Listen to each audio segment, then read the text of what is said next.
আর এই মুহূর্তে নজর রাখতে হচ্ছে যে খবরের দিকে। শ্যামা প্রসাদ মুখার্জি ন্যাশনাল ইনস্টিটিউটের ট্রাইব্যুনাল ট্রাইব্যুনালের কাজ করবেন বিচারকরা। ট্রাইব্যুনাল পরিদর্শনে জুডিশিয়াল অফিসার কমিশন। আরো ডিটেইলে বিষয়ে আপডেট নেব। প্রীতি রয়েছে আমার সঙ্গে। প্রীতি, দেখো, মোট 5টি জায়গা দেখা হয়েছিল এই ট্রাইব্যুনালের কাজের জন্য এবং অবশেষে কিন্তু কৈলানে যে শ্যামাপ্রসাদ মুখার্জি ইনস্টিটিউট রয়েছে সেখানেই এই যে জায়গা, সেই জায়গা সিলেক্ট করা হয়েছে।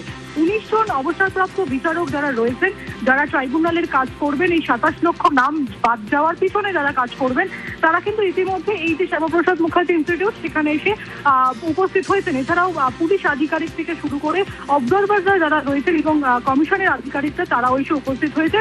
পাশাপাশি মাইক্রো অবজারভারদেরকেও ডেকে পাঠানো হয়েছে। তোমাকে জানিয়ে রাখি, এই 19 জন যে অবসরপ্রাপ্ত বিচারক তারা কাজ করবেন, তাদের সঙ্গে কিন্তু প্রায় 20 থেকে 25 জন মাইক্রো অবজারভার তারা কাজ করবেন এবং তাদের কিন্তু প্রাইমারি যে ইন্সপেকশন বা প্রাইমারি যে তাদের বুঝিয়ে দেওয়ার কাজ, তা কিন্তু আজকে হচ্ছে এবং ইতিমধ্যে সেই কাজ ভিতরে শুরু হয়ে গেছে।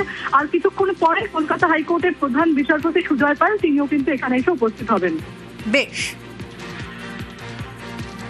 আর এই মুহূর্তে যে খবরে আমরা নজর রেখেছি, আরো একবার জানাবো, Shyamaprasad Mukherjee national institute tribunal ট্রাইব্যুনালের কাজ করবেন বিচারকরা। ট্রাইব্যুনাল পরিদর্শনে জুডিশিয়াল অফিসার কমিশন। ট্রাইব্যুনালের কাজ শুরুর আগে মাইক্রো অবজারভারদের ট্রেনিং। জোকা ডায়মন্ড হারবার রোডে ট্রাইব্যুনালের কাজ।